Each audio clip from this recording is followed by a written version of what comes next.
우리 주님의 위로와 은혜가 오늘 이 자리에 오신 모든 분들에게 가득하시기를 주님의 이름으로 축원합니다. 몇 해 전 개봉한 영화 중에 온라인 게임을 배경으로 한 프리 가이라는 영화가 있습니다. 온라인 게임에 대해 재미있게 그리면서 또 현대인의 삶에 대해서도 나름 진지하게 이야기하는 영화인데요. 이 영화의 주인공은 매우 특이합니다. 게임 속 배경인물로 등장하는 수많은 평범한 캐릭터들 중에 하나, 그래서 이름도 그놈 정도로 할 수 있는 더 가이가 주인공인 것입니다. 이 영화가 다루고 있는 이른바 RPG 종류의 게임, 전문 용어를 말씀드려서 죄송한데 롤플레잉 게임, 이런 종류의 게임을 해보신 분은 아시겠지만 이런 게임에는 지금 이야기한 배경으로만 존재하는 캐릭터들이 많이 등장합니다. 이런 캐릭터들을 NPC, 논플레이어 캐릭터라고 해서 게임을 하는 유저가 조종하지 않고 그냥 배경으로만 있으면서 정해진 역할만 무한 반복하며 있는 게임 속 캐릭터입니다. 게임의 배경을 이루기 위해 있는 장식품 같은 셈이고요. 사회적으로 말하면 늘 똑같은 일상을 반복하는 평범한 삶을 나타내기도 합니다. 뭐라고 할까요? 주인공이 아닌 배경처럼 살아가면서 매일 똑같은 삶을 반복하고 있는 오늘날 현대인을 상징한다고 할 수 있는데요. 이를테면 이 더 가이는 매일 아침 늘 똑같은 파란색 셔츠만 입고 출근합니다. 절대 다른 옷은 입지 않습니다. 아침 식사도 항상 똑같고 매일 만나는 사람들과 나누는 대화도 똑같고 매일 일하는 것도 똑같으며 심지어 매일 주문하는 커피도 똑같습니다. 정확히 말하면 그게 당연하고 그게 옳은 세상입니다. 그런데 그런 그가 이 게임에 숨겨진 일종의 오류 코드 때문에 변화가 일어났는데요. 곧 자의식이 생기는 것이었습니다. 늘 정해진 것을 반복하며 살던 자기 모습에 의문을 제기하면서 점차 변해가는데 이 변화를 겪기 시작한 더 가이가 매일 가던 카페에 갔을 때 한 장면이 아주 인상적입니다. 그가 오자 카페 직원은 그가 늘 주문하던 커피를 익숙하게 준비합니다. 이 카페 직원도 매일 똑같은 걸 반복하는 NPC인데요. 이 당연하고도 틀린 것 하나 없는 상황에서 갑자기 더 가이는 한 번도 한 적이 없는 주문을 합니다. 보여주실까요? 오늘은 카푸치노를 마셔보겠다라는 것이었습니다. 그러자 이 카페에서의 모든 상황은 일종의 오류가 난 컴퓨터처럼 혼란에 빠지기 시작합니다. 이 작은 변화에, 아니 한 번도 있지 않던 일에 주변에 있던 다른 NPC들까지 혼란에 빠진 채 더 가이를 째려보기 시작합니다. 또한 머릿속에 입력되어 있지 않던 주문을 받은 카페 직원은 한마디로 멘붕에 빠집니다. 마치 카푸치노 자체를 모르는 듯한 모습으로 반복해서 주문 내용을 물어본 후, 그 다음 것도 보여주세요.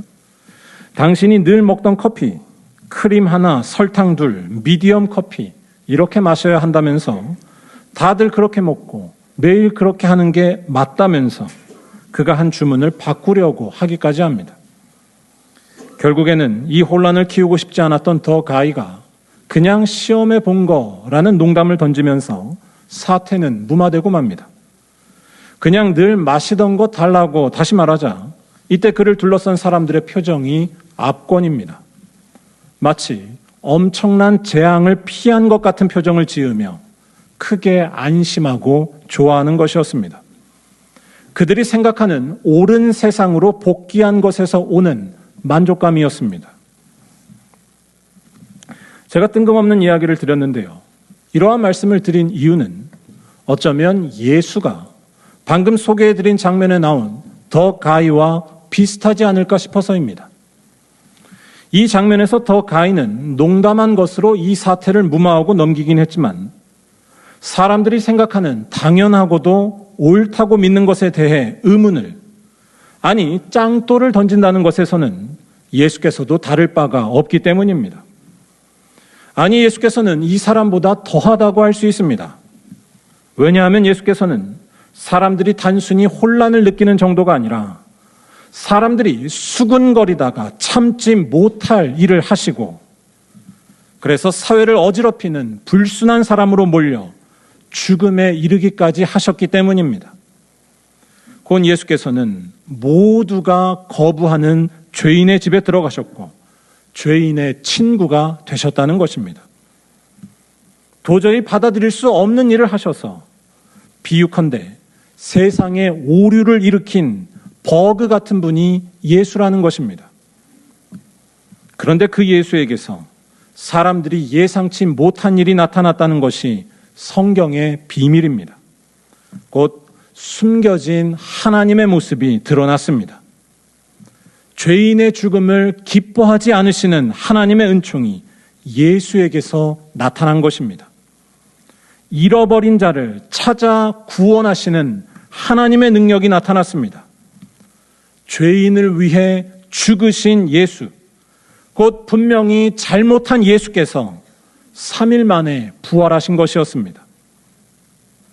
그래서 만나기만 한다면 사람들이 생각하고 있었던 옳은 세상으로 복귀하지 못하게 하시는 분이 예수님입니다. 창녀, 세리, 무식쟁이, 병자들도 아브라함의 자손이 된다는 것입니다. 예수가 일으킨 오류는 혼란이 아니라 새로운 세계를, 아니 생명이신 하나님만이 다스리시는 정상 세계를 오게 합니다.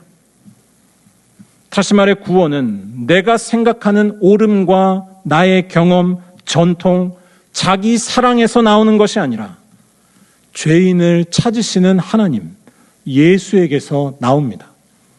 아니 그러한 믿음을 갖고서 자기를 다 버리고 예수 앞에 낮아지는 자, 곧 예수께 마음을 열고 대하는 자는 구원을 받습니다. 그 사람이야말로 아무 염려가 없는 만족한 표정을 짓게 됩니다. 하나님께서 그에게 나타나시고 그를 기쁨으로 껴안으시기 때문입니다. 오늘 말씀은 유명한 삭개오 이야기입니다. 2절에 따르면 이 삭개오는 세리장이자 부자였는데, 일단 저는 어릴 때부터 삭개오 이야기를 대할 때마다 의문스러운 것이 하나 있었습니다.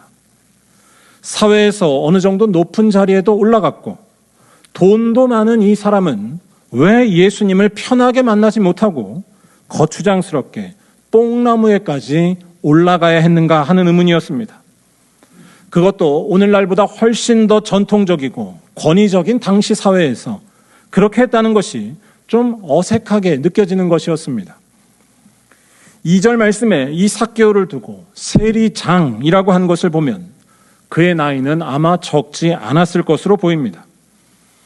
오늘 말씀의 배경이 되는 여리고 지역 전체 세관의 감독권을 가진 것이 세리장인데, 그러한 그의 지위는 그의 경험과 나이, 더 나아가 그가 이룬 부에 대해서도 추측하게 해줍니다. 한마디로 이 세리장 삭개오는 오랫동안 세리를 하면서 높은 자리에 올라갔고 재산도 넉넉하게 가진 나이 많은 부자였을 것입니다. 제 의문은 그러한 그가 예수를 보기 위해 뽕나무에, 오늘 말씀으로 하면 돌 무화과 나무에 올라갔다는 것이 어딘가 좀 어색해 보인다는 것입니다. 3절 말씀에 키가 작고 사람이 많아 할 수 없어 라는 이유가 나오긴 하지만 잘 생각해 보자면 지금 삭개오가 나무에 올라가 예수님을 보게 된 그 이유는 그러한 것 이상이라 말할 수 있습니다. 그 삭개오는 사람들에게 거부되는 이, 사람들에게 좀처럼 받아들여질 수 없는 죄인이었다는 것입니다. 돈도 있고 나이도 있는 삭개오가 예수를 보려고 우습게 나무에까지 올라간 것은 단순히 사람들이 많고 키가 작기 때문만이 아니라 그를 도저히 용납하지 못하는 사람들 때문이라는 것입니다. 바꿔 말해 삭개오가 했던 일, 그동안 사기와 강탈로 세금을 걷고 부를 축적해온 것, 그래서 로마 제국의 앞잡이가 된 일 때문이었습니다. 삭개오는 아무리 돈이 많고 나이가 있어도 용납할 수 없는 죄인이었다는 것입니다. 삭개오가 나무에 올라갔을 때 주변 사람들이 보였을 태도를 한번 떠올려 보시기 바랍니다. 삭개오를 막고 길을 열어주지 않던 그 모습 이면에는 뭐가 있었을까요? 이 삭개오를 하찮게, 아니 시쳇말로 재수없게 여기지 않았을까요? 오늘날 자본주의 사회에서는 잘 이해되지 않을 수 있지만 돈이 많든 적든 삭개오를 배척한 것은 자연스러운 일이었습니다. 아니, 그게 옳은 일이었습니다. 이 자리에 이 삭개오 때문에 사기 피해를 입고 재산을 잃은 사람이 없었을까요? 그들에게 삭개오는 받아들일 수 없는 죄인이었습니다. 그러한 점에서 삭개오를 향해 키가 작다라고 표현한 것은 신체적인 묘사이면서 동시에 그의 부끄러운 상태에 대한 상징적인 묘사라고도 말할 수 있습니다. 그런데 그런 삭개오에 대해 이상한 태도를 보이시는 이상한 한 분이 등장합니다. 바로 예수님이십니다. 예수를 보기 위해 어쩔 수 없이 나무에 올라갔던 삭개오를 예수께서 먼저 발견하십니다. 예수와 삭개오의 만남에서 주도권이 항상 삭개오가 아니라 예수께 있었다는 점이 오늘 말씀을 이해하는 데 대단히 중요한데요. 5절을 보면 이 삭개오를 예수께서 먼저 보십니다. 그 후에 예수께서는 예상을 깨는 말씀을 그에게 던지십니다. 우리 다 함께 5절을 한번 읽어보도록 하겠습니다. 예수께서 그곳에 이르사 쳐다보시고 이르시되 삭개오야 속히 내려오라. 내가 오늘 내 집에 유하여야 하겠다 하시니. 아멘. 예수의 이 말씀은 파격적이고 충격적입니다. 예수께서는 종종 다른 사람들로부터, 특별히 예상치 못한 이들로부터 초대를 받으셨었습니다. 바리새인들 중에 예수를 초대한 사람도 있었고, 또 레위, 마태로 알려진 세리에게서도 초대를 받아 그의 집에 가신 적이 있었습니다. 그런데 오늘 말씀에 나온 것은 그보다 더한 일이었습니다. 여기서 예수께서는 그냥 일반 세리도 아니고 세리장의 집에, 그것도 먼저 초대를 받은 것이 아니라 자신이 직접 먼저 가겠다고 하신 것이었습니다. 그냥 초대를 받아 가셔도 충격인데 예수께서 먼저 제안하셔서 세리장의 집에 찾아가시는 일이었습니다.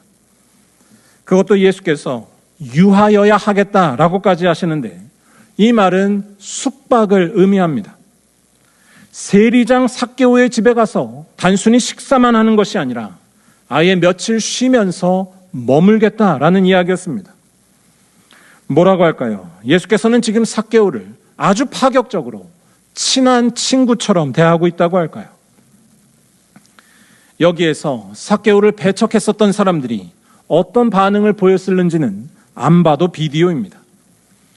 저는 여기에서 아까 소개해드린 영화의 한 장면, 누군가가 모두가 당연하고 옳게 생각하는 일을 하지 않았을 때 혼란에 빠진 그 카페의 모습이 떠올랐습니다. 삭개오에 대해 해야 할 일은 그를 무시하고 배척하는 것인데 그 당연하고도 옳은 법칙을 예수께서 깨고 계셨습니다. 그때 사람들은 당황하며 동요했습니다. 아니, 오늘 말씀을 보면 그 이상이었습니다. 바로 사람들은 이 예수를 보고 수군거렸다는 것, 곧 속에서 부글거리며 분노했다는 것이었습니다. 7절에 그 모습이 나옵니다. 뭇사람이 보고 수군거려 이르되. 여러분, 수군거리는 일처럼 우리 인생에 해롭고 참 안 좋은 일도 없는데요. 꼭 필요한 비밀 이야기를 하는 경우도 있겠지만 제 느낌에는 말을 하고 싶어서 참지 못해서 하는 경우가 더 많지 않나 싶습니다. 자기가 충만해서 그냥 나오는 것, 본능을 따른다고 할까요? 아마 7절에 나온 상황도 이와 비슷했을 것입니다. 뭐라고 할까요? 지금 사람들은 방금 말한 것처럼 본능적으로 반응하고 있었습니다. 지금 예수가 눈앞에서 한 행동은 몸이 거부하는 일이었습니다. 바꿔 말해 저 세리 삭개오 같은 사람에게 손을 내미는 일, 아니 저 삭개오를 직접 먼저 부르시고 그의 집에 묵겠다고까지 말하는 일은 오장육부가 뒤집어지는 일이었습니다. 저 사람은 명백히 죄인이고 죄인에게 그럴 수는 없기 때문이었습니다. 아니, 그렇게 했다가는 세상이 어떻게 될런지 걱정하지 않을 수 없었습니다. 아마 이때 누군가는 혀를 끌끌 차며 말세라고 하거나 또 누군가는 분노에 쌓여 욕을 했을지 모릅니다.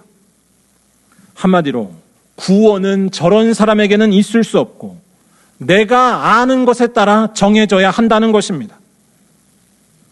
하지만 예수께서는 그런 사람들에게 일절 반응하지 않으시고 오히려 더 분명하게 말씀하십니다. 9절에서 오늘 구원이 이 집에 이르렀으니 이 사람도 아브라함의 자손임이로다 라고 말씀하시는 것이었습니다. 이 말씀은 한마디로 지금 모든 것을 아는 것처럼 행동하고 있던 사람들이 아주 크게 착각하고 있다는 것을 고발하는 말씀과도 같습니다. 삭개오를 소외시키던 사람들은 착각하고 있었습니다. 착각의 내용은 크게 두 가지인데, 하나님께서 원하시는 것은 삭개오 같은 한심한 죄인이 망하는 것이고, 또 이러한 죄인이 구원받을 가능성, 달리 말해 그 사람이 변화할 가능성은 제로라는 것입니다. 하나님과 인간에 대해 자기의 틀 안에서만 바라보려 한 것입니다. 그런데 하나님은 그들이 생각한 것과 같지 않았다는 것이 오늘 말씀입니다. 하나님께서 원하시는 것은 삭개오 같은 죄인이 속 시원히 망하는 것이 아니라 오히려 정반대로 그들을 살려내기 위해 그들을 찾고 찾으시며 찾아다니신다는 사실이었습니다. 아마 이 대목에서 삭개오를 배척해왔던 사람들은 목이 턱 막혔을 것입니다. 아니, 그런 하나님을 부정하고 싶었을지 모릅니다. 하지만 예수께서는 분명히 말씀하십니다. 10절 말씀, 인자가 온 것은 잃어버린 자를 찾아 구원하려 함이니라. 에스겔 34장에도 이러한 하나님을 드러내는 말씀들이 많이 있는데요, 에스겔 34장 10절은 악한 목자들 때문에 죽음의 문턱에 있는 양들을 찾기 위해 하나님께서 어떻게 하시는지를 이렇게 표현합니다. 내가 내 양을 그들의 입에서 건져내어서 다시는 그 먹이가 되지 아니하게 하리라. 곧 이런 양이 죽음의 문턱에까지 갔어도 포기하지 않고 들어와 찾으시는 분이 우리 하나님이라는 것입니다. 다시 말해 하나님은 잃어버린 자를 끝까지 찾으시는 분입니다. 그리고 그 하나님을 나타내시는 분이 오늘 말씀에서 죄인 삭개오의 집에 들어가신 예수님이십니다. 예수께서는 사람들이 수군거리고 위협해도 죄인을 향해 당당히 찾아가셨고, 끝내는 자신의 목숨을 잃어도 죄인을 향한 하나님의 은총을 드러내셨습니다. 바로 십자가에서 죽으신 것, 아무런 흠이 없는 그가 죄인의 자리에 서셔서 대신 형벌을 당하신 일이었습니다. 곧 자기 틀 안에서만 바라보면 전혀 보이지 않는 하나님이 죽음의 자리, 비참한 십자가에서 나타나셨고, 죄인의 집에 들어간 이 이상한 예수는 그 예고편과 같았습니다. 더 나아가서 사람들이 착각했었던 것, 보지 못했던 것 중에 하나는 이 죄인이 변화할 수 있다는 것이었습니다. 저는 이 부분이 참 중요하다고 보는데요, 오늘 말씀 8절에서 삭개오가 자신의 소유의 절반을 가난한 자들에게 주며 속여 빼앗은 것이 있으면 내 갑절이나 갚겠다라고 한 말을 잘 보시기 바랍니다. 이 말은 놀랍고 엄청난 말입니다. 율법이 정한 것보다 훨씬 더 세게 배상하면서 굳이 하지 않아도 될 일까지 하면서 자기의 삶을 완전히 돌이켰다는 것입니다. 그런데 중요한 것은 삭개오가 이 말을 언제 했는지입니다. 여러분, 삭개오가 이 말을 했기 때문에 9절에서의 예수의 선언, 아브라함의 자손이라고 칭찬받은 것이 아니라는 것을 기억해야 합니다. 9절의 선언은 삭개오가 아니라 주변 사람들에게 다시 한번 한 말이라는 점에서 이 사실은 더욱 분명히 드러납니다. 즉, 삭개오가 회개하고 참회한 것이 구원의 전제가 아니었습니다. 오히려 회개와 참회는 구원을 이루시는 하나님의 은총을 통해서 비로소 생겨납니다. 예수께서 삭개오를 부르시고 그의 집에 들어가시자 이 죄인 삭개오가 변화했다는 것입니다. 예수께서 참된 삶을 갈망하던 삭개오에게 나아가시자 삭개오를 지배하고 있었던 불같은 욕망이 사그라졌고 실제로 그의 삶을 하나님께 돌이켰다는 것입니다. 곧 사람이 변한 것입니다. 왜냐하면 예수만이 하나님과 일치하시는 분이고 예수는 모든 죄와 죽음의 권세를 다 이기셨기 때문입니다. 그는 3일 만에 부활하셨습니다. 그래서 이 예수가 오심으로 사람들의 착각, 옳다고 믿고 있던 것이 다 부서졌다는 것이 결국 오늘 말씀입니다. 죄인을 버리시는 것이 아닌 찾으시는 하나님, 구제불능의 죄인을 새롭게 하시는 하나님이 나타난 것입니다. 놀랍게도 구원은 사람들의 옳다고 믿는 생각, 자기 판단과 자기 사랑에서 나온 것이 아니라 이 이상한 예수에게서 나왔습니다. 사랑하는 여러분, 여러분들은 이 예수를 알고 계신가요? 이 예수를 향해 마음을 다 열고 계신가요? 아니면 여전히 자기 사랑에만 빠져서 하나님이 아닌 나만 바라보고 계신가요? 십자가가 우리를 구원하는 것이 아니라 내 생각과 내 판단이 구원하고 그의 부활하신 빈 무덤이 우리를 새롭게 하는 것이 아니라 아무것도 바꾸지 못한다고 보면서 그저 옛 세계에만 갇혀서 살고 계신가요? 이 시간 죄인의 집에 들어가셔서 인생을 새롭게 바꾸시고 죄인을 구원하시는 예수를 힘껏 붙드시기를 바랍니다. 예수와 교통하기 위해 매일매일 깨어 기도하시고 그의 말씀대로 그의 명령대로 연약한 이들을 날마다 섬기며 사시기 바랍니다.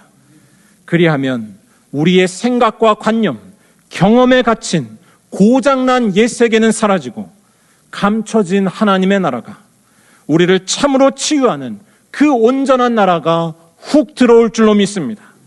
잃어버린 죄인이 불같은 죄에서 해방될 것이고 제정신이 돌아와 하나님의 사람이 되는 것입니다. 바라기는 이러한 예수 십자가와 부활의 역사가 우리 말리언교회 모든 성도들의 삶에 날마다 가득하기를 주님의 이름으로 간절히 축원합니다. 기도하겠습니다.